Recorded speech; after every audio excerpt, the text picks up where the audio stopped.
Hola chicos y chicas.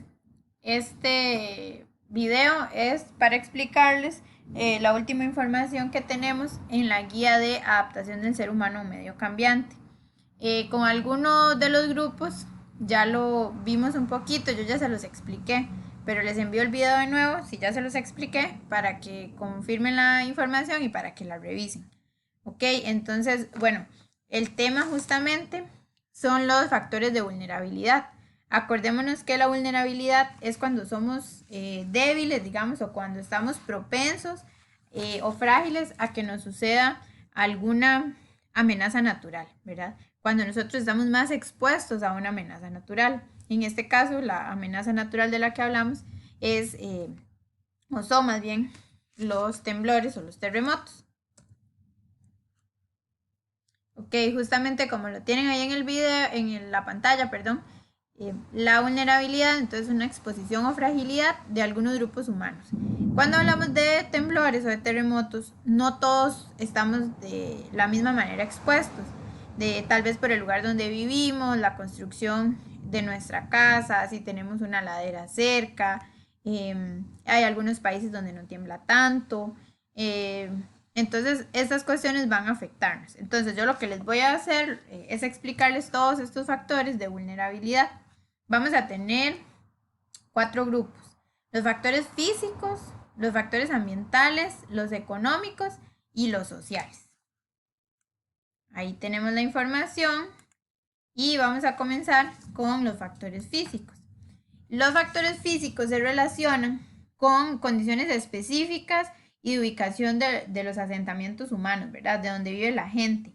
También se relaciona muchísimo con la infraestructura o el tipo de construcción. Si tenemos construcciones que son antisísmicas, con mejores materiales, con bases más sólidas, vamos a ser menos vulnerables. Entonces, tienen que ver muchísimo también con los ingenieros, ¿verdad? Con la capacidad de los ingenieros y de los materiales de construcción. Esa imagen que ustedes pueden ver ahí es de un terremoto que hubo en Chile y de un edificio de apartamentos muy grande y muy nuevo que se derrumbó muy fácilmente. Entonces, eso quiere decir que no estaba bien hecho. Y Chile, que es un país muy sísmico.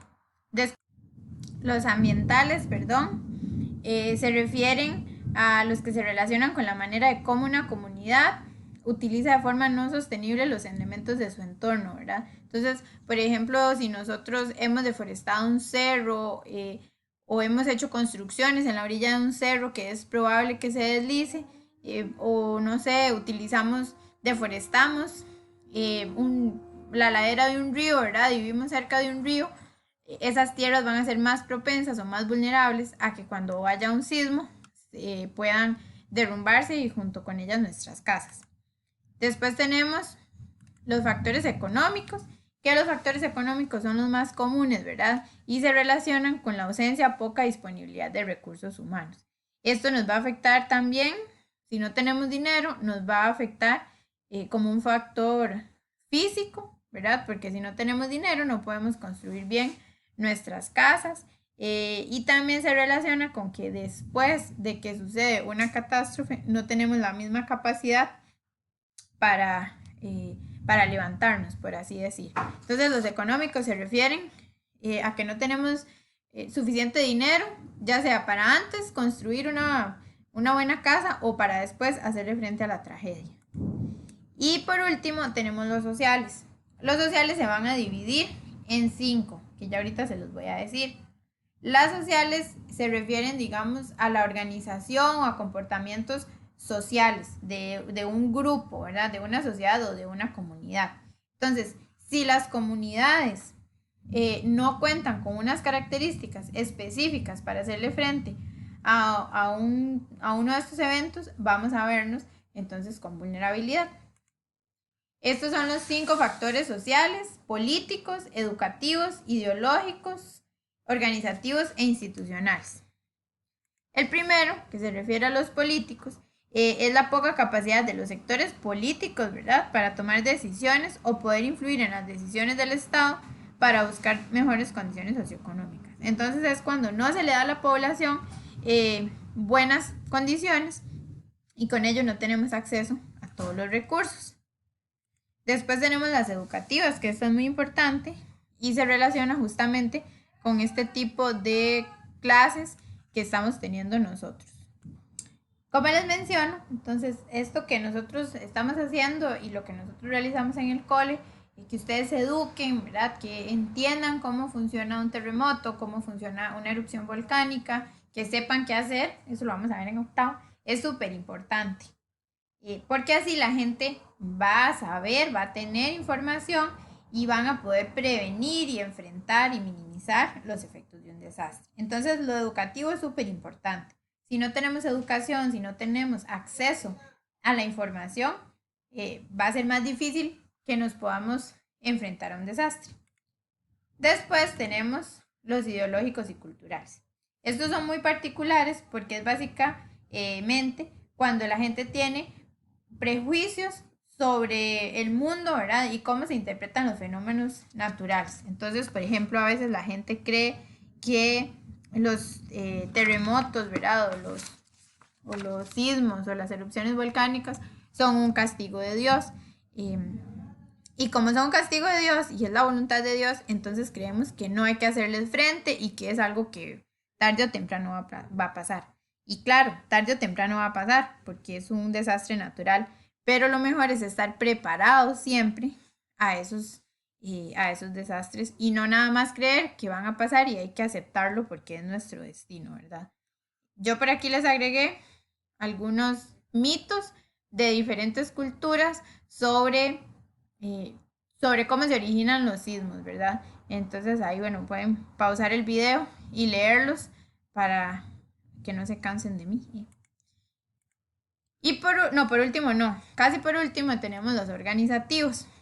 Cuando las comunidades se organizan y entienden, ¿verdad?, que son más vulnerables a un desastre, van a estar más preparados. Entonces, por ejemplo, lugares como los bajos, que se preparen a un desastre como una erupción volcánica, que se organicen, van a estar entonces preparados ante cualquier evento de este tipo y van a ser más capaces de enfrentarlo.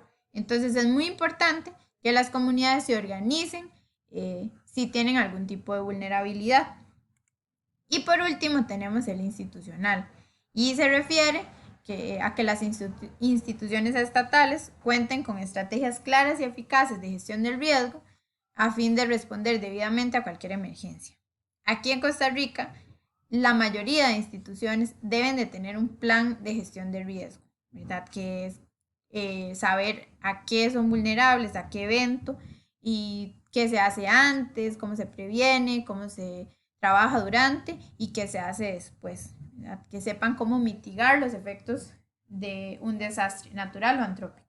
Casi todas las instituciones en Costa Rica tienen que tener un plan de gestión de riesgo. El cole de nosotros lo tiene.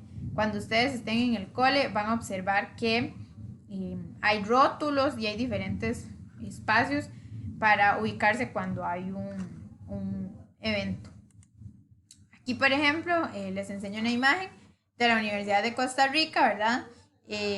Donde se presenta la jornada de investigación para la reducción del riesgo. Entonces, instituciones como la Universidad de Costa Rica realiza actividades para informar a la gente qué se puede hacer en caso de algún evento natural. Recordemos entonces, chiquillos, que la vulnerabilidad no es para todos igual, ¿verdad? Van a haber lugares donde haya más probabilidad de que suceda un sismo o una erupción volcánica o una inundación. Esto se relaciona con los factores de vulnerabilidad. Entonces, vamos a hacer la actividad número 2. La pregunta 1 dice, ¿es la vulnerabilidad de la población ante eventos sísmicos y volcánicos igual para todos en el planeta y por qué? Entonces es esto que les menciono. No es igual la vulnerabilidad de la población ante eventos sísmicos y volcánicos. Ahí ustedes van a agregar por qué no es igual.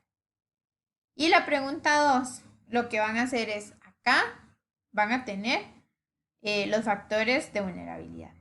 Ahí ustedes los tienen y los tienen en el folleto de igual manera. En esta parte que está acá van a describir qué significa el factor físico. Entonces, estos, por ejemplo, son los que tienen que ver con construcciones, materiales de construcción, y con técnicas, ¿verdad?, de construcción.